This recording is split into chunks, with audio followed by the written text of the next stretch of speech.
Hey everybody, it's John from RELICS. I am a small-time YouTuber. I make videos in my little studio here in Fredericktown, Missouri. And the video that we're going to make today is probably the reason why you clicked on this video, because we are going to discuss selling items on Facebook Marketplace.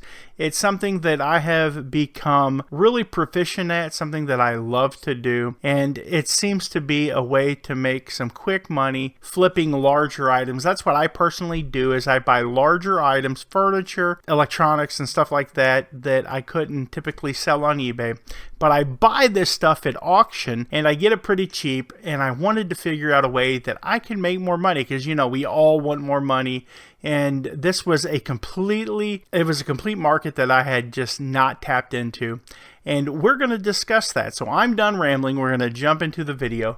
And the first thing that I want to talk about is that when you list an item, most likely you're going to get a message from somebody. And they're going to go one of two ways.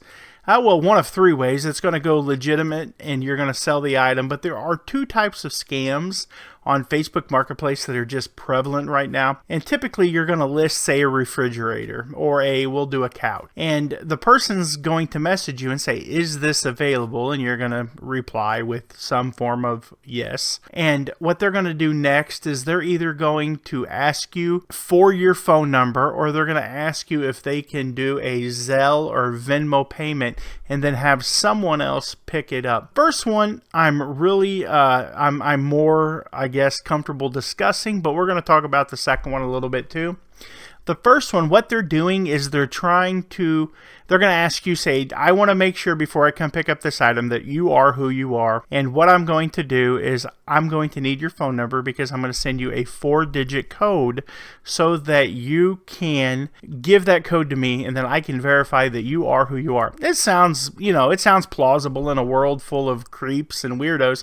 You definitely want to be able to make sure that you're dealing with someone that's on the up and up. But in reality, what they're doing is they're having you text your phone number to them, and that's probably the phone number that you use to set up your Facebook account. And what they're going to do is use that 4-digit code to gain access to your Facebook account. I'm laughing because I know what they're doing, and I mess with them. I tell them I'm deaf and that I don't have a phone, and something along that line, just to throw them off, and they typically leave me alone. But what I like to do is go up and I like to report these people to Facebook, and then I just go in and I click leave chat, and then they typically don't message me anymore and they leave me alone. They're looking for that sweet old grandma that will just be trusting and just send them that 4-digit code so that they can gain access to her Facebook account and see if there's any bank accounts tied to it, or a million other things that you could do with a Facebook account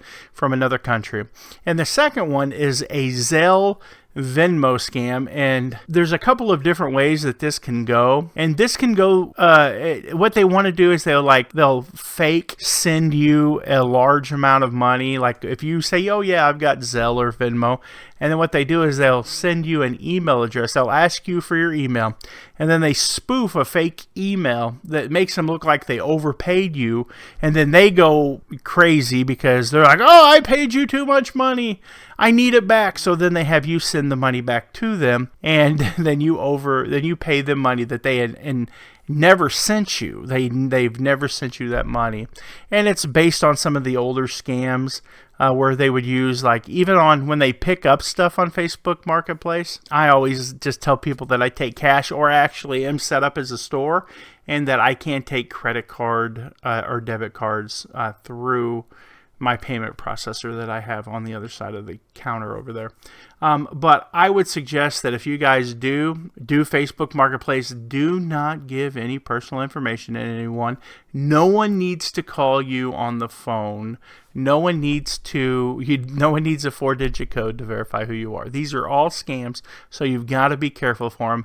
No one's going to overpay you money, and if they do, just block them and move on. Don't worry about these people, because they're just trying to figure out a way to get you to either give them access to your Facebook page or your Facebook account, and then it's gone forever. All your pictures of your kids and everything are gone, or you pay them back, because most of us are fairly honest, and if someone overpaid us, we would give them that money back. Okay, so now that we've discussed some of the pitfalls to watch out for on Facebook Marketplace, we're going to talk about how I sell merchandise on Facebook Marketplace. It's pretty simple. In fact, listing on Facebook Marketplace is way more simple than I think even listing on eBay. You pretty much can either choose to ship the item or not ship the item, since most of the items that I sell are very big. I don't really ship anything. There are a few items that I think that I could slide through on Facebook Marketplace that I might not be able to sell on eBay, and I put those items over there, and I do pretty well with those items. But I always have a location, which is my store, where we're currently at, that I have people come here to pick up. But for you, you always want to meet up in a public place that's safe, and make sure that you tell somebody that you're going to meet up with someone. I know I'm jumping the gun, but this is so important. The meetup part, we haven't even talked about selling, but the meetup part is so important because I don't want anyone to go out there and meet up with somebody and then be a weirdo or a pervert or something like that, or God forbid something worse even happens. So always make sure somebody knows where you're at. Take somebody with you. Meet up in a public place. And yeah, so the type of items that I sell are big items that you typically can't eBay. Furniture, appliances, knick-knacky stuff, all kinds of stuff. I'll buy store fixtures. I've sold the clothing racks on there. They do really well. So you find those big items that you know that there is a need for, and then you list that stuff on Facebook Marketplace, and you just do it like eBay. You take your photos, you write out a good title, you put in a description, and in the description I find that it's really helpful. And if you know anything else other than what I'm getting ready to say, let me know down below. But I always put the location of the item. I always put that if the item is up, it's available, because they'll send you, is this item available, a bunch. I always put that I do not deliver. I just do not have time, because I live in a small town. If you want to deliver, you're more than welcome to. But I live in a small town, and most of the people that want to buy stuff from me are really far off. I've had people drive an hour and a half to come buy something from me, and I do not want to be a delivery service. So those are some of the things that, let's see, that I don't deliver, that if the item's still up, it's available, and that I always put my location, because I have a commercial location. I always put my location, where it's going to be at, and that it is a public place and that it is safe for people to come pick up. And then I put a description about the item, if there are any flaws with the item, if it needs a mending or repair, or if it's for parts, or however you're going to list it. It's just like eBay, other than adding the item specifics concerning your location. So that's exactly what I do. And one of the things that I get a lot of people upset with me about is that I absolutely hold nothing for nobody. Unless you tell me you're on my way, or you're on my way, you're on your way, I'll hold it for you for like 30 minutes or an hour, however long it's going to take for you to get here. But the other day I had two people that I sold a guitar and amplifier. I paid $50 for it at auction, and I sold it for $200. And I had two people hot after it, and I told both of them that I do not hold items. And the reason why I do that is because that puts the ball in their court. That puts the urgency in their court, that if they really want this item, that they're going to have to make a move, and your item isn't going to be tied up for 2 weeks waiting for someone to actually come and pick up the item and then just never show.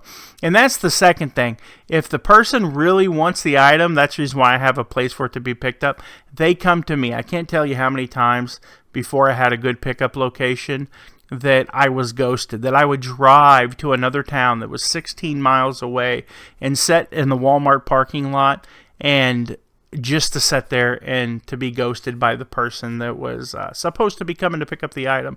So that's one of the important reasons why I make them come to me.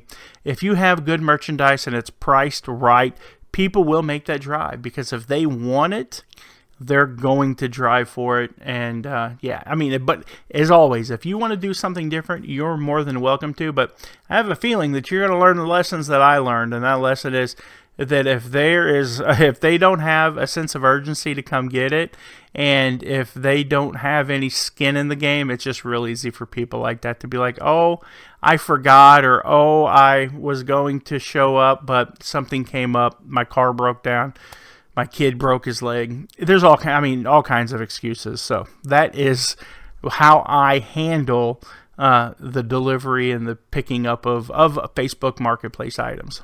One of the last things I want to talk about is like the deadbeat people that just continually aggravate you and ask you to do things for them. I try to put measurements in the listing, but you'll have people that'll like message you and they'll want all kinds of crazy information that you might not have, and it's going to happen. I kind of ignore those people, and maybe that's a bad thing, but I ignore them personally because they're just tire kickers, I feel, and that they're going to do nothing but just waste my time. And I know that that hurts people's feelings in this age of political correctness and, you know, not being rude and whatever, not judging people. But I'm going to tell you that if you'll learn. You can do it, but you're going to learn. And, you know, I always give people what I get. If I get, is this available? I just type in yep. And if they want to message me back, then they can message me back. They can give me some of that better energy, so that I can kind of feel them out. Because most likely when someone hits that, is it available, and you just listed it, it's going to be one of those people trying to get you on a Venmo scam, or it's going to be one of the people trying to get you to give up your Facebook account. So I kind of feel them out. And, you know, I just think that it's important to just be calm and don't be afraid. Like if it's going sideways, just leave the chat. I've done that plenty of times. I can tell you that your item will sell eventually to the right person. And I think the worst thing that you can do is spend a lot of time trying to find the wrong buyer for the right item. And there's just people that get on Facebook Marketplace using the toilet. They're using the bathroom. They're sitting there in the bathroom and they're doing their thing and they're looking through Facebook Marketplace, and you're going to be the guy that helps them get through this situation they're currently in. So I know it's kind of funny, but it's the truth. It's the truth. So don't be the toilet. Don't be the toilet time taker. You know, so just be honest, be respectful.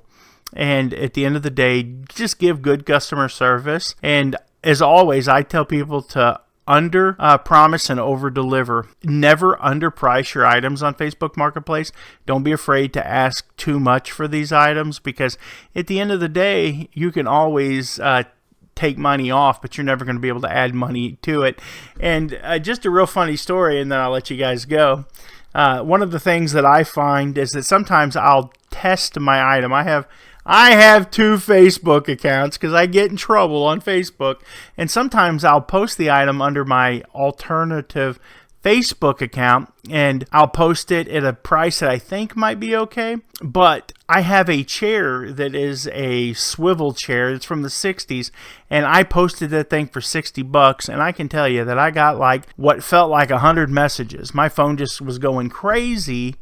And long story short, I deleted it off, did research on it, and looked it up and found that it was worth like $2,000, and I had it listed for $65. So I still haven't relisted it yet. I've got it in my front window over there, and the public gets to enjoy it until I find a new home for it. But, you know, don't be afraid that if you get a lot of interest in your item, check your research and make sure that you priced it good. And if not, don't be afraid to take it down and relist it later, because, you know, at the end of the day, we're just in this game to make money. We're here to make money to pay our bills. Either some of you guys are using, I talked to people today, and this little boy was talking about his dad selling on eBay, and his mother-in-law told me that they sell stuff on eBay so that they can go on vacation. They're going on a cruise, and that's pretty awesome. I personally sell on eBay so that I can pay for my building and pay for my overhead of my building. The building's paid for thanks to eBay, and pay my bills. And my wife drives a 2020 Ford Mustang GT, and she sells on eBay to pay for her car. So, and she sells on Facebook Marketplace, and we have our own little auction, which I'm going to make a video on that here really soon. So I'm rambling. Hope you guys enjoyed the video. If you would, go down and hit that like button, and maybe even think about subscribing to the channel, because we would like to hit 10,000 subs at some point. You guys have a good evening. God bless.